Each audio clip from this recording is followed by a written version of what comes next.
네, 오늘도 엄브렐라 리서치의 윤주호 대표 같이 하겠습니다. 안녕하십니까? 안녕하십니까? 네, 원래 그 중소형주에 좀 특화되신 분이고, 네, 그쪽을 퀀트 등 여러 가지 그 모멘텀으로 잘 집어내시는 분인데, 그 지난달 12일 20년 만에 이제 그 1000포인트를 넘었는데, 네.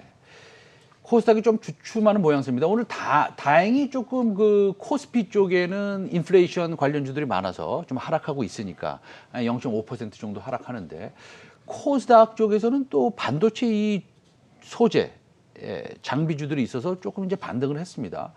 이런 흐름이 어떻게 계속되겠습니까? 아무래도 뭐 반도체 같은 경우에는 뭐 일전에 말씀드렸던 것처럼 한미 이제 정상회담에 대한 장비주에 대한 기대감이 지금 좀 있는 부분이고요. 뭐 그다음에 바이오 같은 경우에는 낙폭 과대 종목들의 뭐 일부 저가 매수세가 들어오긴 했습니다만 상승이 좀 제한되면서 결론적으로는 코스닥 지수의 상승은 좀 제한적이라고 좀 보시면 될 것 같습니다. 그래서 지금의 상승은 방금 말씀해 주신 것처럼 IT 중소형주 위주로 가고 있다 이렇게 보시면 될 것 같습니다. 알겠습니다. 그 우리가 쉬고 있는 동안 FOMC 이제 그 회의록이 나왔어요. 근데 깜짝 놀랐습니다. 살짝 놀랐습니다. 왜냐하면 처음으로 테이퍼링에 대한 이슈가 거기 딱 이제 인쇄돼서 나온 거 아니겠습니까? 네, 네. 그래서 그런 언급이 나왔는데, 그러면은 이 인플레이션이 뭐 일어날 것이고, 그렇게 되고 그다음에 유동성을 조금 줄이겠다라고 하는 거 아니겠습니까? 네. 그러면은 코스닥에도 좀 영향이 있을까요? 어떻게 생각하십니까?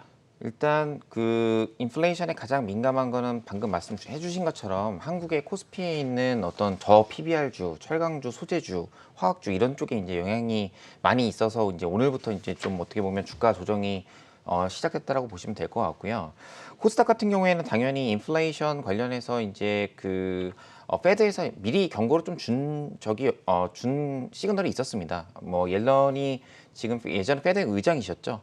지금 재무장관인데 재무장관이 사실 인플레이션 관련된 얘기를 굳이 할 필요는 없었는데 미리 언지를 줬고, 그다음에 제가 뭐 여러 번 나와서 말씀드렸지만 외국인 선물이 계속 팔고 있다. 선물로 단기 트레이딩만 하고 있고 추가적인 이제 외국인의 귀환은 아직 되고 있지 않다라는 걸 봐서는 한국 시장에 대한 매력이 지금은 없다라고 좀 보시면 될 것 같습니다. 그래서 그러면 저희가 이제 대형주의 시크리컬 이런 종목들이 어떻게 보면 눌리면서 이제 내수나 아니면 중소형주로 좀 시각이 돌리는 게 아닌가 이렇게 생각을 좀 하고 있고요. 그래서 방금 말씀드렸던 IT 중소형주로 지금 매기가 좀 쏠려 있다라고 보시면 될 것 같습니다. 알겠습니다.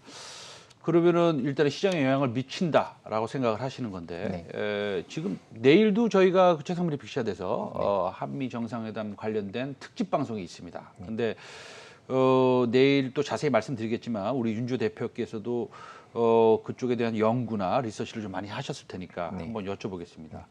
뭐 우리나라 주식시장 내지는 각 산업별로 뭐 어떤 영향이 있을 것 같으세요? 일단 뭐 약간 정치적인 내용이 좀 들어가기 때문에 저희가 뭐 주식적인 측면에서 무조건 수혜라고 볼 수는 없겠습니다만, 오늘 시장을 보시면은 이제 그동안 좀 많이 눌려 있었던 성장주들의 좀 반등이 좀 나오고 있습니다. 어떻게 보면 FOMC가 되고 회의록이 나오면서 재료가 노출되면서 오히려 악재가 해소된 거 아니냐 이렇게 생각을 좀 하고 있고요.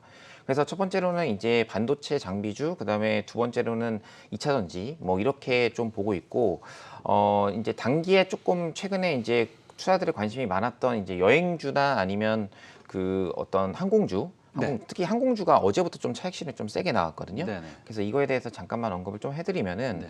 그 정치적인 어젠다긴 합니다만 거기에 보니까 이제 쿼드라는 게 있습니다. 네. 이게 뭐 미국과 일본을 해서 이제 방어 협정을 맺는 건데요. 네네. 뭐 뉴 쿼드 플러스라는 게 있는데 거기 한국하고 베트남도 이제 들어가는 그런 구조로 되어 있습니다. 근데 이런 거에 어떤 카드가 나올지는 모르겠습니다만 이런 내용이 어떻게 보면 지금 중국에 굉장히 불편한 내용들이거든요. 그래서 혹시 이런 내용이 나오지 않을까라는 내용 때문에 최근에 보시면은 이제 LCC, 특히 이제 근거리 노선, 중국의 근거리 노선을 갖고 있는 종목들에 대한 차익 실현이 좀 세게 나왔다라고 보시면 될 것 같고요. 만약에 이런 내용들이 실제로 이제 발표가 다 됐는데 이런 내용들이 나오지 않는다면 이런 쪽에 다시 또 저가 매수세가 들어오지 않을까 이렇게 생각을 좀 하고 있습니다. 알겠습니다. 어쨌든 뭐 협의 잘 해야 될 텐데요. 한미 정상회담의 가장 주목되는 이슈가 우리는 잘 알고 있습니다. 네. 첫 번째는 백신을 많이 가져와야 된다. 백신 스워프에 관련된 문제고, 반도체는 이제 우리나라가 헤게모니를 가지고 있는데 뭐 미국에서는 이제 최대한 많이 투자를 해달라 뭐 이런 얘기 아니겠습니까? 네. 그런데 그 바이오, CMO 관련 종목들 아니면 네네. 반도체 오늘 막 지금 장비들 올라가고 있는데 네. 따라잡아야 되는 건지 어떻게 생각하세요? 일단은 뭐 사실 CMO나 이쪽은 뭐 워낙 투자분들이 많이 알고 계셔서, 그리고 저는 그렇게 뭐 계속 여태까지 바이오 위주로 보진 않고 IT 위주로 보니까 IT 종목군은 뭐 이미 종목군이 정해져 있습니다. 뭐 반도체 장비주 같은 경우는 대장이 테스나 PSK 전공정, 그다음에 후공정에서 이오테크닉스 이런 종목들이 지금 바닥에서 꿈틀꿈틀 대고 있거든요. 네. 그래서 뭐 이런 쪽은 아마 트레이딩 전략으로 하셔도 될 것 같다 이렇게 생각을 좀 하고 있고요.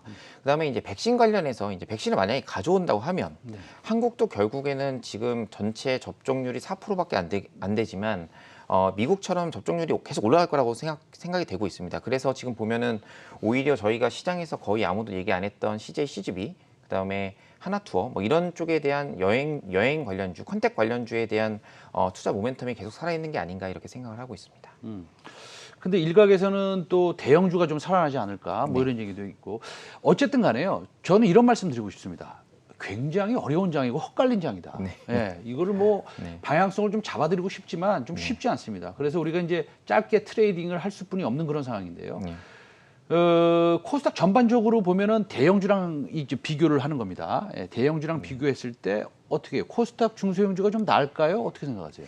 지금은 이제 그 코스피, 코스닥 합쳐서 중소형주가 그래도 대형주보다는 좀 낫지 않을까 이렇게 생각을 하고 있습니다. 일단 대형주는 외국인이 들어와야 이제 기초적인 상승이 있을 수 있고요.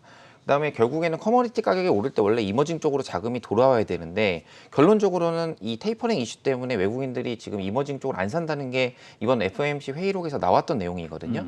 그렇기 때문에 아마 개별 내수주, 그러니까 중소형주도 코스피의 중소형주를 보시면은 내수주, 그리고 저희가 생각하는 뭐 건설 관련된 기자재 업체들의 뭐 시멘트주 이런 주 쪽으로 이제 매수가 계속 지속되는 걸 보고 있습니다.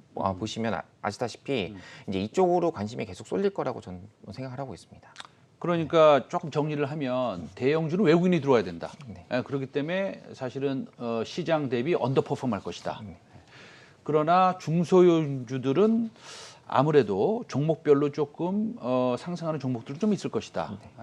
라는 것이죠. 시장 전체로는 어떻게 보고 계세요? 일단은 저희가 이제 방금 말씀하셨던 것처럼 주도주가 나오는 시장이 사실 쉽거든요. 저희가 네. 작년에 이제 2차 전지라든지 뭐 바이오라든지 이런 섹터들이 굉장히 좋았어서 사실 투자하기가 좀 편했습니다. 왜냐면 바텀업으로 체크가 조금만 되면은 바로 저희가 투자를 할 수가 있었거든요. 근데 지금 말씀하신 것처럼 주도주가 없는 상황에서 어떤 시소 게임을 계속 지금 하고 있는 거기 때문에 결론적으로는 테이퍼링 얘기가 제로 노출은 됐습니다만 어떤 주식을 저희가 이제 풀로 가져가는 그런 전략보다는 주식 비중을 좀 낮게 가져가고 방망이를 짧게 잡거나 아니면 기대 수익률을 낮추는 전략이 지금은 좋다라고 생각을 하고 있습니다. 그러니까 한마디로 말씀드리면은 그 보수적으로 좀 본다는 네, 말씀이시네요. 관망세 위주로 보시면 될 것 같습니다. 알겠습니다. 그러면 그 뜻은 우리가 개인들이 투자 전략을 오늘부터 세운다고 한다면 네네.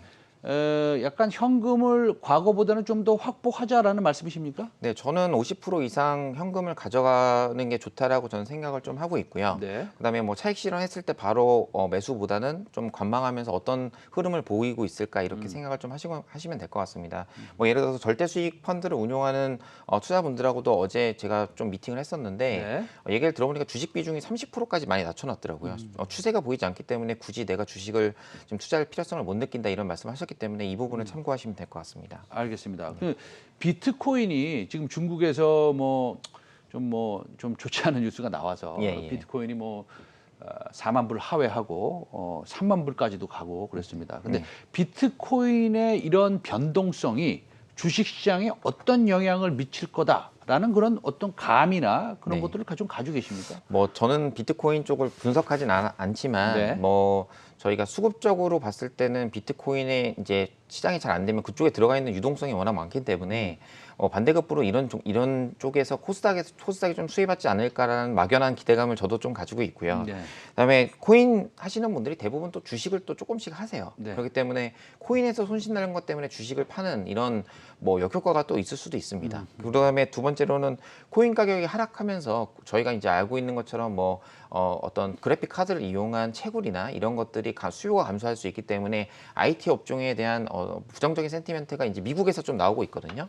근데 한국 시장 같은 경우는 IT가 미리 조정이 많이 나왔습니다. 아하, 예, 그렇죠. 그래서 저는 선 반영됐다라고 좀 보고 있어서 지금 IT를 가지신 분들이 굳이 주식을 매도할 필요는 없다라고 저는 생각을 하고 있습니다. 그다음에 코인 관련해서 거의 저희가 프락시로 볼 수 있는 게 이제 테슬라인데 네. 이제 테슬라 같은 경우에는 전해 시장에 당연히 조정을 좀 계속 받고 코인이 빠지면 어느 정도 조정이 나올 거라고 생각을 합니다만 미국의 기술주들이 실적 발표 이후에 계속 마이너스 음봉이 계속 나다가 어제 뉴스가 나온 이후로 이제 어느 정도 이제 종가에서 올리는 모습을 좀 보여서 성장주에 대한 어느 정도 그 매도 클라이막스는 지난 게 아닌가라고 저는 생각을 하고 있습니다. 네, 뭐 그 영화 중에서 이제 빅숏이라는 영화 있습니다. 네. 그래서 공매도를 통해서 엄청나게 돈을 많이 벌었던 과거의 투자자 마이클 베리라는 사람이 있는데 6천억 정도 테슬라를 갖다 공매도를 치지 않았습니까? 예. 그래서 이런 것들이 앞으로 어떻게 시장에서 발현이 될지 좀 재밌습니다. 어떤 측면에서 좀 보면. 그러면 마지막으로 6월에 지금 현금을 50%를 확보를 해라 이런 말씀이시고요. 네. 그럼 나머지 현금 50%는 이제 주식에 투자를 해야 되는데 네, 네.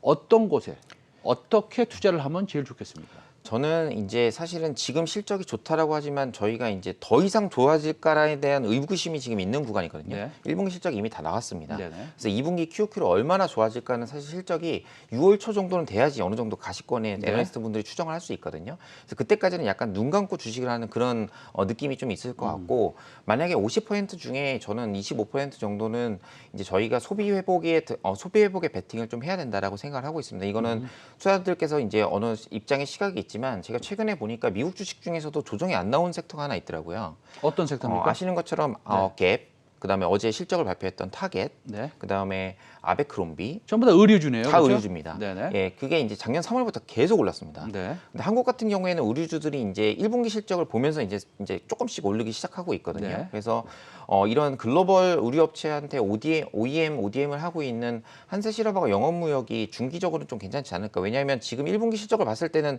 그렇게 영업무역은 실적이 잘 나왔지만 YOY로 그렇게 큰 성장이 안 나왔습니다. 네. 제가 볼 때는 오더가 어느 정도 돼 있는데 이게 컨테이너나 이런 것들 때문에 물류가 잘 안 돼서 매출액이 크게 못 늘었다라고 저는 생각을 하고 이 눌렸던 수요가 2분기 때 나올 거라고 저는 생각을 하고 있고요. 그다음에 만약에 달러가 강세로 가게 되면서 원화가 또 올라간다면 또 이들은 달러 베이스의 수출이기 때문에 좋아질 거라고 저는 생각을 좀 하고 그러면 있습니다. 지금 자막에도 나오는데요. 아웃도어 비중이 가장 높은 회사가 영업무역인데 네. 어떤 브랜드를 가지고 있는 겁니까? 일단 뭐 영업무역의 전방에 보면은 뭐 여러 고객사가 있습니다만 뭐 노스페이스 그다음에 저희가 알고 있는 룰루레몬, 네. 뭐 파타고니아, 네. 뭐 이런 약간 좀 젊은 분들이 요즘에 좀 등산복이나 이런 것 아니면 뭐 레깅스나 이런 것들 많이 입으시는데 이쪽으로 포트폴리오를 좀 잘 하고 있고 1분기 실적도 사실 내용적으로는 한세실업보다 영업무역이 조금 더 괜찮았습니다. 룰루레몬이라는 브랜드는 상당히 지금 핫한 브랜드 아닙니까? 맞습니다. 네, 네네. 알겠습니다. 그러면은 영업무역을 지금 산다면 네. 앞으로 뭐 타겟 프라이스나 업사이드는 어느 정도로 보세요? 일단은 멀티플이 한세실업 대비해서는 항상 20-30% 할인돼서 거래되고 있고요. 뭐 한세실업 기준으로 올해 기준으로 14배, 영업무역이 12배이기 때문에 뭐 멀티플이 그렇게 막 싸다라고 안 느껴질 수 있는데 네네. 아마 이제 추후에 나오는 이제 애널리스트 리포트나 이런 것들을 보시면은 2분기부터는 실적이 좀 그러니까 EPS도 올라가고 PER도 올라갈 수 있는 그런 구간이 나올 거라고 생각이 되고 있어서 지금 12배면은 한세실업의 14배 정도까지는 충분히 가능하다라고 저는 생각을 하고 있습니다. 알겠습니다. 네. 영업무역 좀 우리가 유심히 또 더 깊게 공부해 보도록 하겠습니다. 네, 지금까지 윤주 엄브레라 리서치 대표였습니다. 오늘 말씀 잘 들었습니다. 감사합니다.